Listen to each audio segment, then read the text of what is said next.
Hi, welcome to our YouTube-friendly version of NTD News. What you'll see here is only the content that YouTube allows. For our complete, uncensored broadcast, head on over to ntd.com, and you can click on the link below. See you there.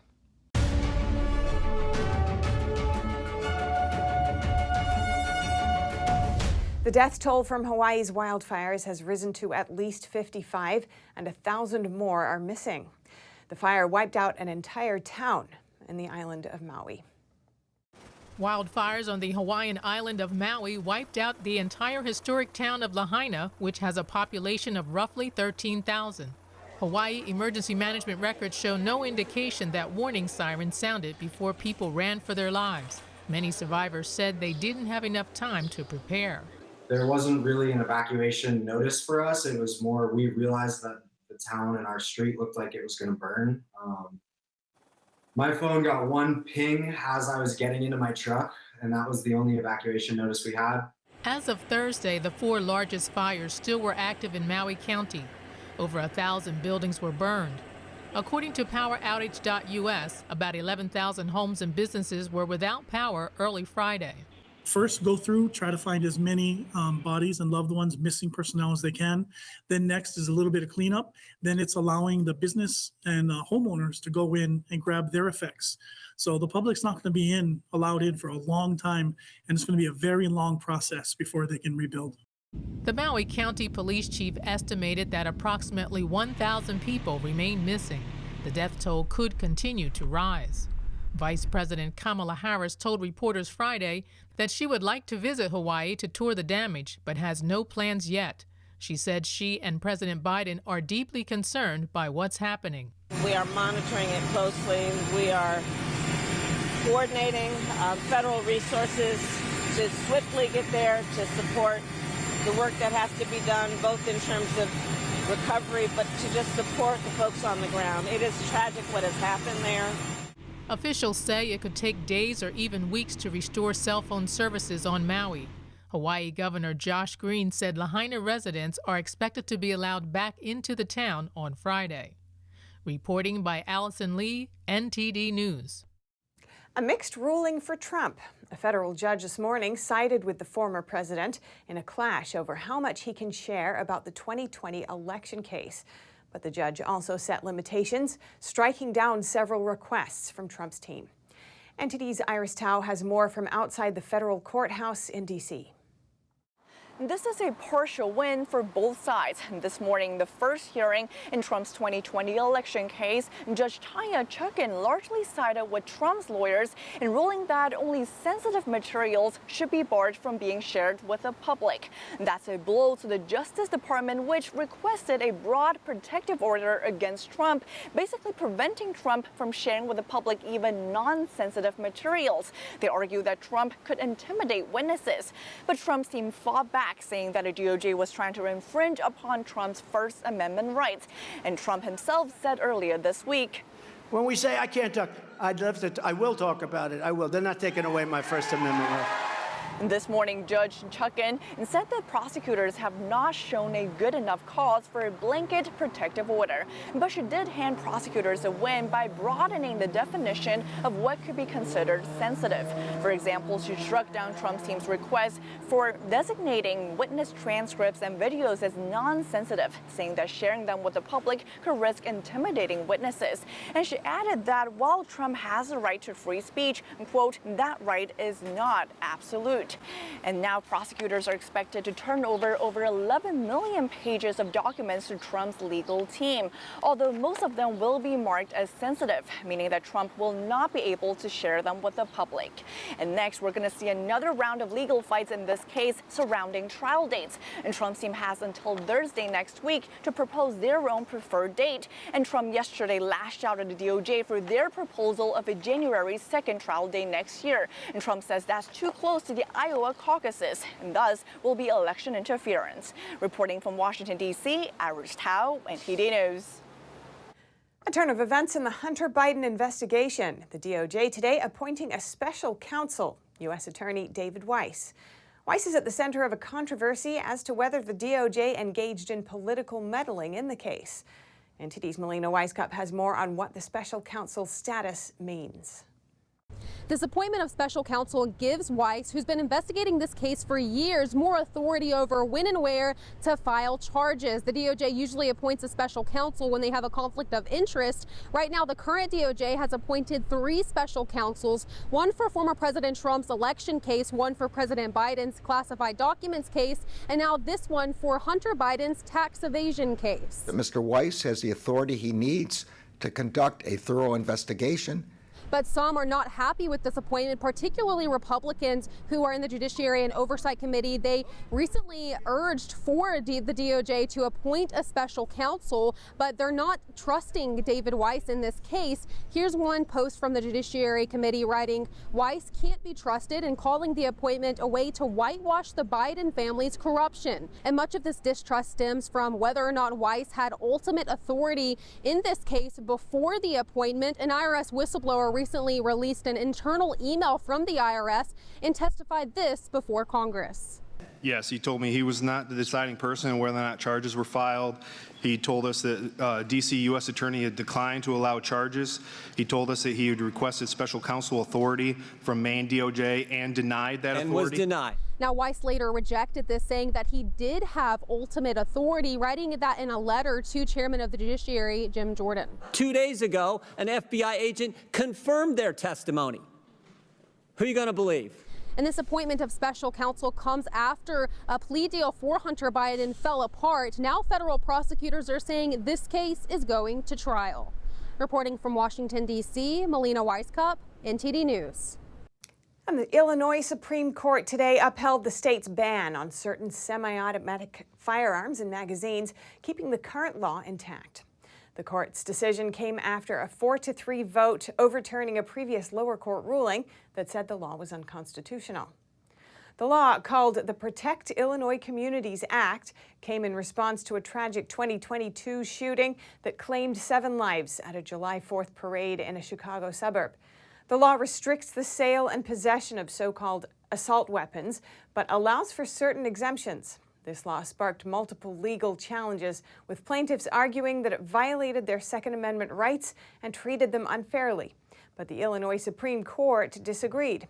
The justices ruled that the law did not deny equal protection and that plaintiffs did not validate claims of unequal treatment. Consequently, the justices reversed the lower court's ruling, retaining the law's constraints without expressing an opinion on the Second Amendment. And Sam Bankman-Fried, the indicted founder of the bankrupt FTX cryptocurrency exchange, is heading to jail. A judge today revoked his bail after finding probable cause that he tampered with witnesses at least twice. Sam Bankman-Fried is going to jail. The founder of the now defunct cryptocurrency bank FTX, accused of stealing billions in client funds, walked into a federal courtroom in Manhattan on Friday and learned his bail terms had been revoked. The 31-year-old, who has pleaded not guilty to the charges, has been largely confined to his parents' home in Palo Alto, California, on a $250 million bond since he was indicted in December and extradited to the U.S. In setting the terms of his supervised release pending trial, the judge cautioned the defendant against speaking to the media or contacting potential witnesses. But Bankman-Fried shared the personal writings of a former romantic partner who is expected to testify against him at his October 2nd trial with a New York Times reporter. Prosecutors said this, quote, crossed a line. And on Friday, a judge agreed and ordered Bankman-Fried remanded. His attorney said he would appeal the decision, but the judge denied a motion to delay detention pending that appeal. He was led out of the courtroom by members of the U.S. Marshal Service in handcuffs after removing his shoelaces, jacket, and tie, and emptying his pockets. China may have caught a U.S. spy. The communist country is saying so, and the American CIA has said it's developing its network in the communist country. Here's NTD's Tiffany Meyer with more.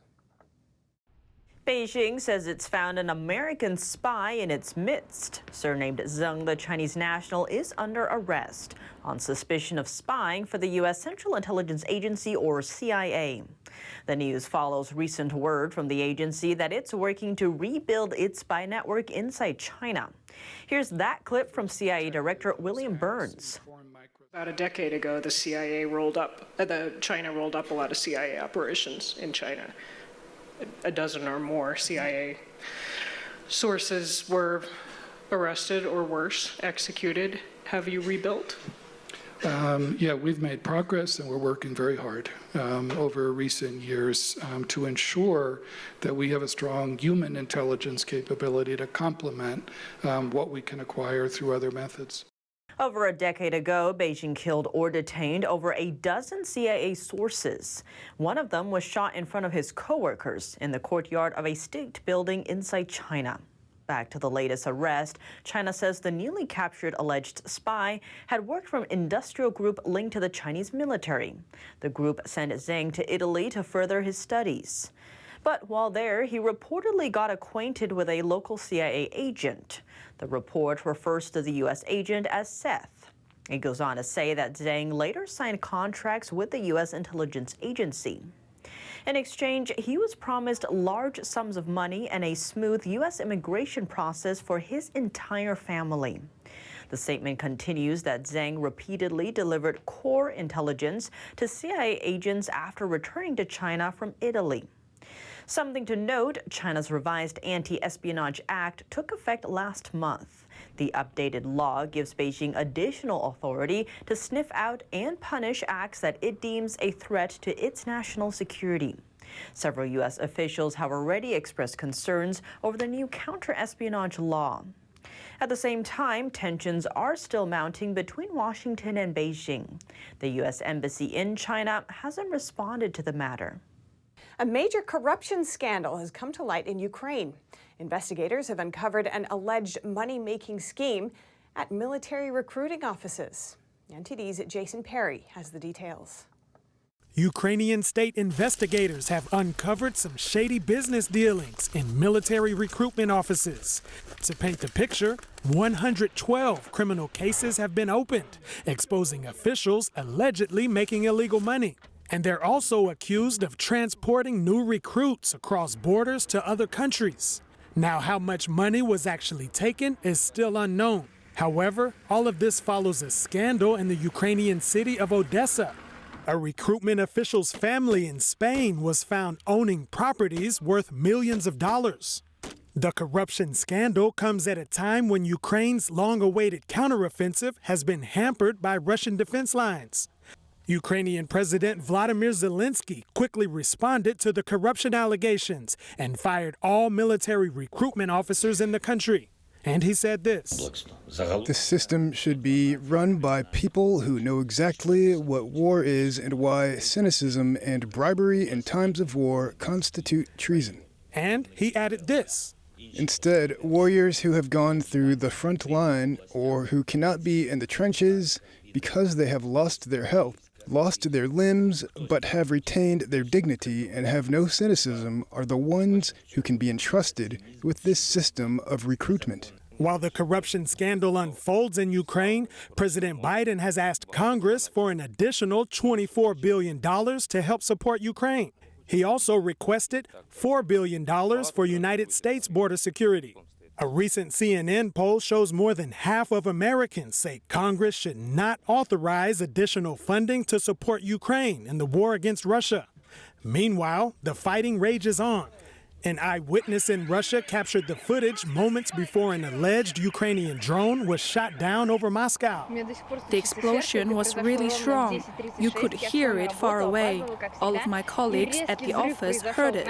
On Friday, the White House said it's willing to train Ukrainian pilots on F-16 fighter jets right here in the United States. That's if training slots fill up in Europe. And White House spokesperson John Kirby said Washington is eager to move forward with the training. Jason Perry, NTD News. West African nations on Friday forged ahead with plans for a possible military intervention in Niger following the military coup there, though they have not given up hope of a peaceful resolution to the crisis. Alice Rizzo reports. West African nations on Friday worked on plans for a possible military intervention in Niger.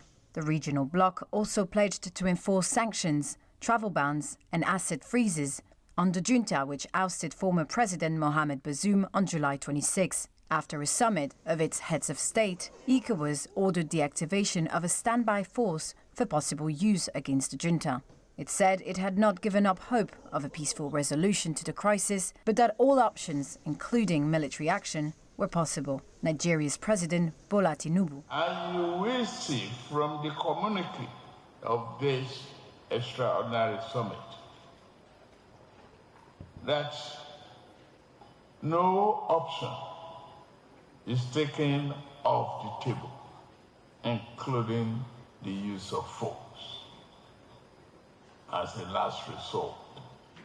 It is not clear how big the force would be, if it would actually invade, and which countries would contribute. Security analysts said ECOWAS force could take weeks or longer to assemble, potentially leaving room for negotiations. The junta has said it would defend the country against any foreign attack. So there's still a lot of unknowns, but this is a significant next step and certainly an escalation of tensions, at least between the regional bloc and the junta bloc that seems to be forming right now, between Mali, Burkina Faso, and Niger specifically. In the capital, Niamey, residents condemned the military intervention plan. ECOWAS needs to understand what the people of the various member countries expect of it. What is expected of ECOWAS is to attack the causes of coup d'etat, not the consequences. The European Union and the United States reiterated concern about the conditions under which Bazoum and his family were being detained. Uranium-rich Niger is a key ally for the West in the fight against Islamist militants in the Sahel region. Until the coup, it was also aligned with the West after neighboring Mali and others turned against former colonial power France in favor of closer ties with Russia.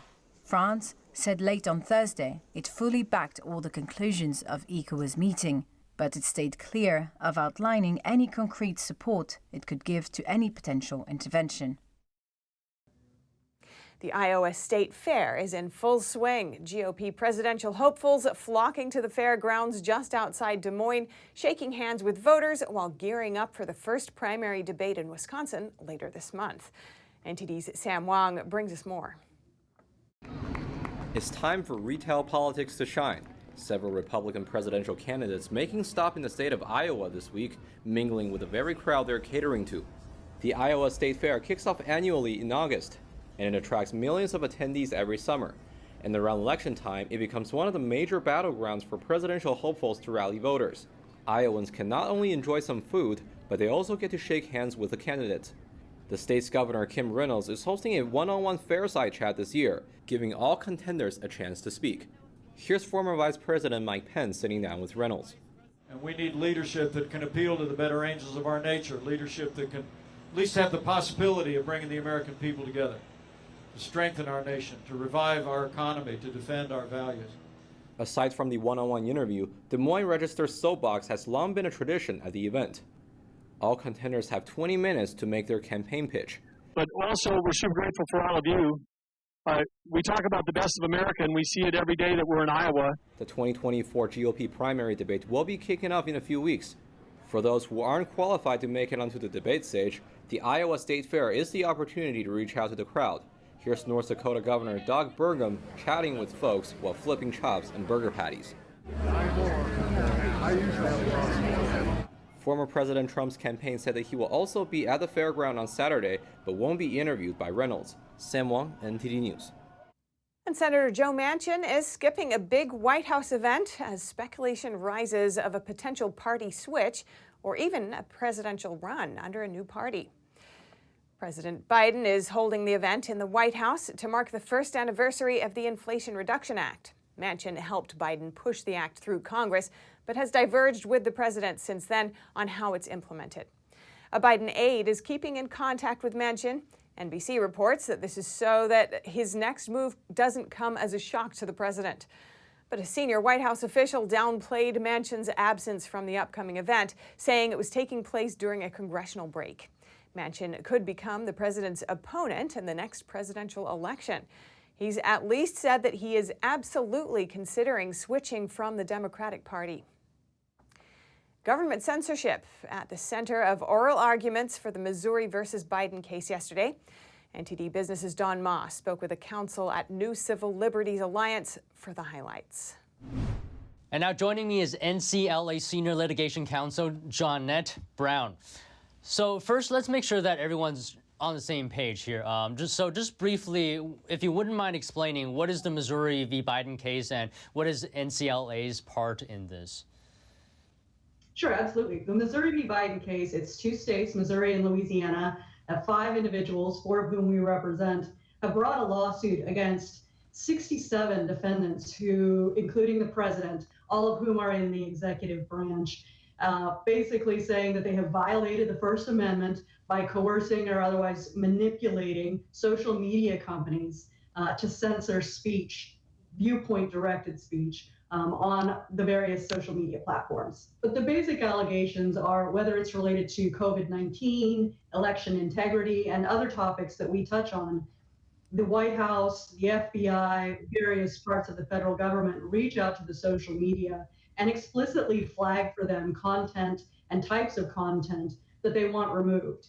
And as a result, ultimately in most cases, the social media companies were taking down platforms, they were deplatforming people, they were suspending people, fact-checking people, various levels of turning down or turning off their speech.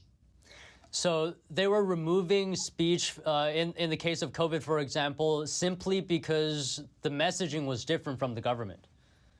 100%. The White House in particular, but other agencies as well, were extremely laser focused on removing anything that they considered that would induce hesitancy to take the vaccine. So there was an oral argument yesterday, and Biden's lawyers said that they have never threatened social media companies into censoring free speech. What is your response to that?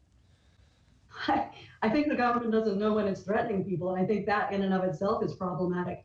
The government's view essentially is if we come to you 99 times and say, that's a despicable business you have, it's based on a premise that we have the power to destroy, and we're inclined to do so. And then they come to you later and say, you know what would make you less despicable is if you become our tool. That's not coercion, but it is. They are threatening, serious consequences, billions of dollars of impact to these social media companies. Their theory is that, until we break their will, they're actually just going along with us because they want to. All right, thank you so much today. Thank you so much for your time. And a $1.2 billion deal for giant vacuum cleaners. The Biden administration is pouring that money into new projects that aim to suck carbon out of the air. The Energy Department says the funds will go to 2 demonstration projects in Texas and Louisiana. They will use chemicals to capture carbon dioxide from the air and then store it underground or use it in industrial materials like cement. Energy Secretary Jennifer Granholm said the initiative will remove more than 2 million tons of carbon dioxide annually. But critics call the approach extravagant because of the high cost of current air capture technology. And the process itself consumes large amounts of energy. If a student identifies as transgender, do the parents have a right to know? In one California school district, parents will be notified under a new policy. NTD's David Lamb reports. Parents whose children are enrolled at the Murrieta Valley School District in Southern California will be informed if their students identify as transgender. The district approved the proposal on Thursday night by a 3-2 vote. Mrs. Vandergriff. Aye. Mrs. Young. No. The policy was presented by a lawyer. So again, it's certificated staff giving written notice within 3 days to a parent if they become aware that a student is either 1, requesting to be treated as a gender other than the student's biological sex or gender listed on the birth certificate, including use of different name or pronouns.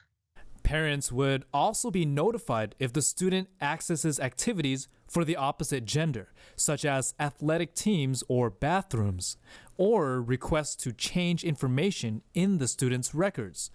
A board member who voted against the proposal said this affects students' safety in classrooms and brought up a different perspective. It's not about conservative values or family values or progressive values. It's about picking a fight with Sacramento that will be funded with your tax dollars. The policy says it's intended to support rights of parents and the upbringing of their children and to maintain trust between the district and parents.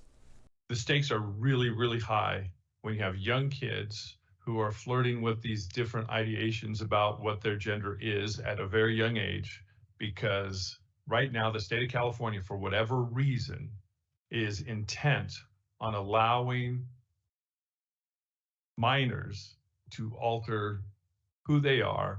Another school district in Chino Valley recently adopted a similar notification policy. In Santa Clara, California, David Lamb, NTD News. Have you ever wondered what it's like to scale one of the world's tallest peaks? NTD's Dave Martin talks with an extreme mountain climber to get an idea. At more than 28,000 feet, K2 is the world's second largest peak, sitting less than 800 feet below that of Mount Everest. But height alone isn't always a determining factor of how difficult a mountain is to climb. No, K2 is a much more difficult mountain, and it's much more, Everest is much more known in the commercial world, but in the mountaineering world, K2 is a much more respected mountain. Lucy Westlake, who's about to start her sophomore year at USC, became the youngest American woman to summit Everest when she accomplished the feat last summer.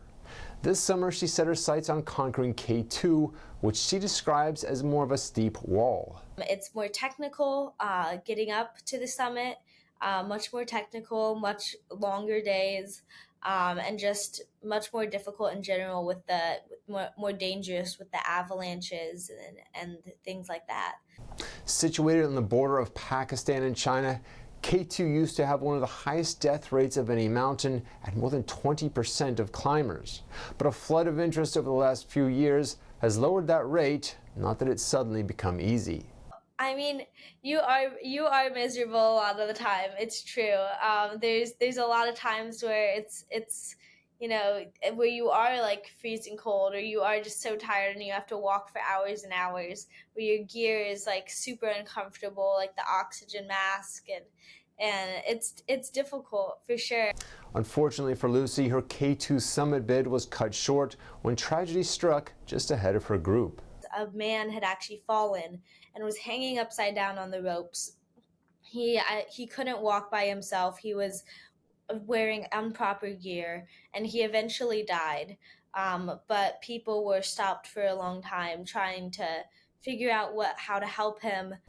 But in an illustration of how things work on K2, the weight of all those people either trying to help him or waiting to pass caused an avalanche that caught Lucy's group. We thought that was it, but luckily we survived it. It wasn't too big of an avalanche. But after that, we decided that, there's probably going to be more avalanches. It's too unsafe for us, so we went back down.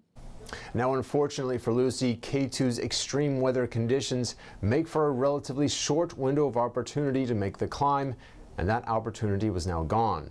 But Lucy, who partners with a nonprofit called Water Step that brings clean water solutions to third world communities, was still able to collect snow and ice samples at different heights of the mountain to be sent back for testing.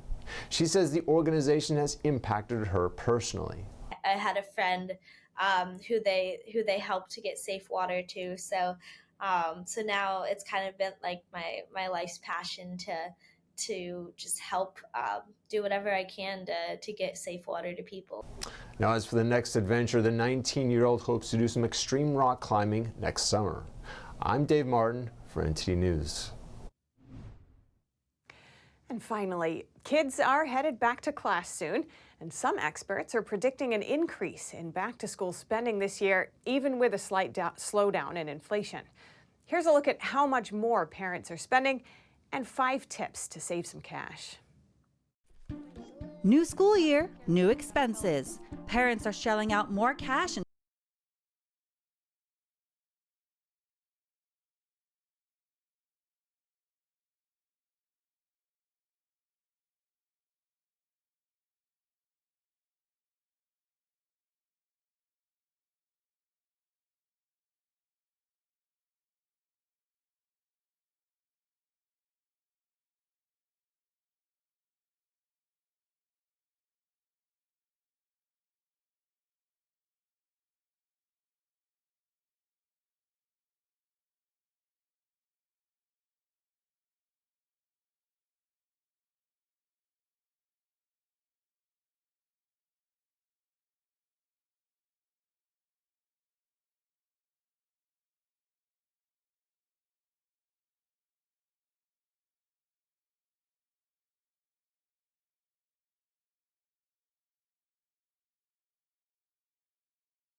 And if you have any news tips or feedback for our show, you can email us at eveningnews@ntd.com. That's all for today's news. Thanks for tuning in. I'm Stephanie Cox. Good night.